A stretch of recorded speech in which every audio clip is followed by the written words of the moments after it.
The main theme is government and the market. The relationship between the two, as you all know, is the core problem for China's economic reform, which is to say how we can enable market in resource allocation to play a decisive role.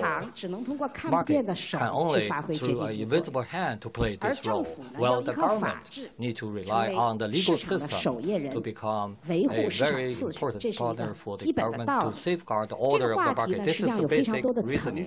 There are many layers in terms of this topic based on China's practice and world transformation. We have all the experts with us today. We are going to analyze the different development parts of different economies. Let me just first introduce the guest speakers today. 我边上台大家都很熟悉了，就是世界贸易组织的前总干事 Pascal Lamy， 他现在是 North Europe 的荣誉主席，大家欢迎。那挨着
without any doubt.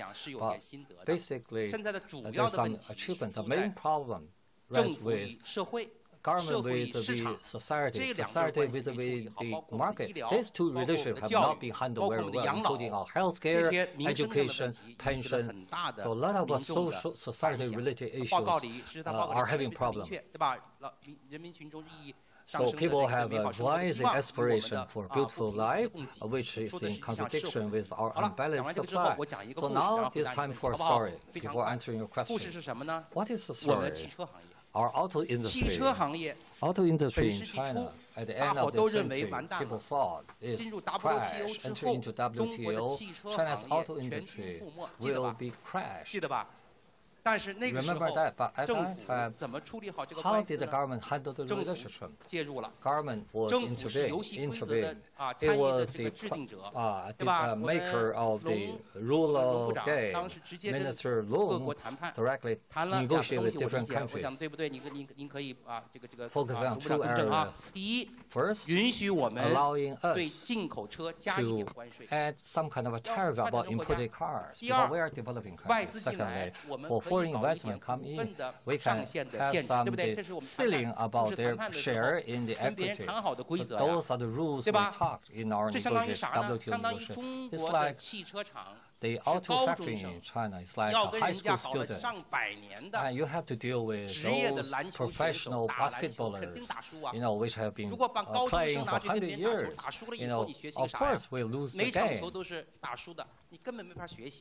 If you lose all the games, you cannot learn. So we need to give them some kind of a protection for those who are willing to learn and who are good at learning. The auto factory can learn.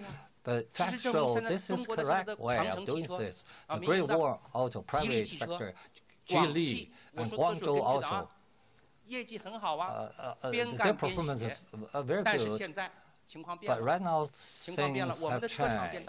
Our auto factor become much bigger, capturing 1/3 of share of the global. It's like close to 30 million cars. So at this circumstance, we don't need that much protection. Yesterday morning, President Xi's important remarks touched upon this. So we need to appropriately open it up. It's like a basketball game. We can just loosen the rules. Our players can compete in a better way with the overseas professional basketballers. So this is the relationship between the government and the market. Government competition and government will formulate the rules and gradually open up. This is good news for the world as well. Imagine that if China opened the auto industry in a comprehensive way, but today, they're still the same players, the Ford and Toyota. So the market is bigger, but for us as a consumer, when we buy cars, the price will still be higher. But now we have Great Wall, we have Geely, we have Guangzhou, let alone Shanghai, fiercer competition. Global consumers are benefiting from this. This is what I mean by correctly handling the relationship between the government and the market. This is a good case. What about next step? But why we say the next is the more sophisticated thing. Originally, benchmark in Europe and the US and Japan, but all of a sudden we found we are about the same level. We are all good basketballers. I know what I can do, what you do. So dispute arises. What can we learn? How should we learn from them? So we need the top-down design, like Mr. Xi said, 顶层设计. So the top level see and grabs the direction and make the decision. This is what the direction should be in a reform. We have to have the 顶层设计, top level design. So what you mean is that it's not 顶层设计, it's not a planned economy. Rather, it's a top-down reform. The top level will point out the direction and make a decision. Especially we need to break through about the different kind of vested interests. For example, auto factory is used to the limitation of the shares of the equity, and they're used to the higher tariff as a protection. But now the top level needs to go beyond the interest group and to make the right decision. This is a decision. We open up the market, further competition. All these basketballers can learn a better skill.